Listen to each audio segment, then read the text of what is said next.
रात भर पैर में दर्द और सॉल्यूशन सिर्फ 30 मिनट्स में। इमेजिन कीजिए एक 12 से 20 साल का बच्चा या यंग एडल्ट, रात को अचानक इतनी तेज पैर या कमर में दर्द होता है कि नींद तक उड़ जाती है। पेन किलर खाते हैं, दर्द गायब और कुछ घंटों बाद वापस। कई लोग इसे ग्रोइंग पेन, कैल्शियम डिफिशियंसी या मसल स्ट्रेन समझ के मंथ्स तक या ईयर्स तक इग्नोर करते हैं, लेकिन असल रीजन हो सकता है कि एक छोटा सा बोन ट्यूमर जिसका नाम है ऑस्टियोइड ओस्टियोमा। अब सबसे शॉकिंग बात, इसका ट्रीटमेंट बिना बड़े ऑपरेशन के सिर्फ एक टाइनी नीडल और हीट से हो सकता है। नमस्कार दोस्तों, मैं डॉक्टर अरुण गुप्ता हूं। मैं एक दिल्ली बेस्ड इंटरवेंशन रेडियोलॉजिस्ट हूं सर गंगाराम हॉस्पिटल से। आज हम बात करेंगे एक ऐसे मॉडर्न ट्रीटमेंट के बारे में जो सर्जरी को रिप्लेस कर चुका है, thermal ablation of osteoid osteoma.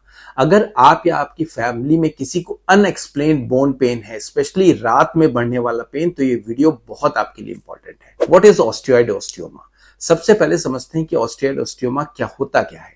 ये एक स्मॉल बिनाइन ट्यूमर होता है। बिनाइन मतलब कैंसर नहीं होता। यूजुअली ये टीनेजर्स और यंग एडल्ट्स में देखा जाता है। ये कॉमनली लेग की बोन्स जैसे फीमर, टिबिया में होता है।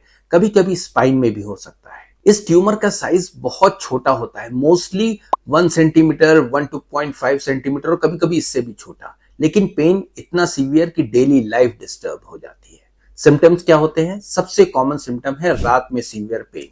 पेन किलर लेने से टेम्पररी रिलीफ, रनिंग, स्पोर्ट्स या वॉकिंग में डिस्कम्फर्ट, कभी स्वेलिंग या कभी कभी लिंपिंग तक स्टार्ट हो जाती है। कई बच्चे स्पोर्ट्स छोड़ देते हैं, पेरेंट्स परेशान हो जाते हैं क्योंकि उनकी रिपोर्ट्स नॉर्मल लगती हैं, एक्सरे नॉर्मल लगता है। Why does it happens? इस ट्यूमर के अंदर कुछ केमिकल्स बनते हैं जो इन्फ्लेमेशन और सीवियर पेन क्रिएट करते हैं। इस वजह से सिंपल पेन किलर लेने से टेम्पररी रिलीफ मिलता है, लेकिन परमानेंट सॉल्यूशन के लिए ट्यूमर को डिस्ट्रॉय करना जरूरी होता है। अब बात करते हैं old treatment versus new treatment की। पहले इसका ट्रीटमेंट होता था ओपन सर्जरी से, मतलब पूरा कट लगा के बोन का हिस्सा निकालना, हॉस्पिटल में लंबा स्टे, रिकवरी में वीक्स या मंथ, और कभी कभी बोन वीक हो जाती थी, स्पेशली सेंसिटिव एरियाज में जहां पे सर्जरी मुश्किल होती है। लेकिन अब मेडिसिन बहुत एडवांस हो चुकी है।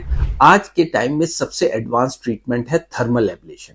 इस प्रोसीजर में सीटी स्कैन गाइडेंस यूज की जाती है। एक थिन निडल एक्यूरेटली ट्यूमर तक पहुंचाई जाती है, फिर कंट्रोल्ड हीट से ट्यूमर को डिस्ट्रॉय कर दिया जाता है। बेसिकली बिना बोन को काटे, बिना बड़ा ऑपरेशन के प्रॉब्लम के अंदर से खत्म कर दिया जाता है हीट के द्वारा।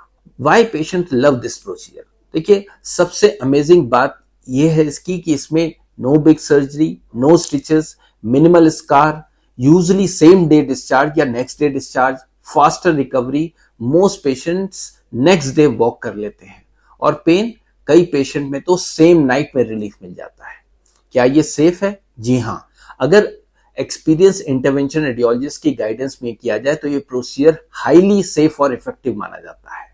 वर्ल्ड वाइज इसकी सक्सेस रेट बहुत हाई है, almost 99.5%। Procedure generally local anaesthesia या शॉर्ट एनेस्थीसिया में होता है। पेशेंट को ज्यादा डिस्कम्फर्ट नहीं होता है। Who should suspect this condition?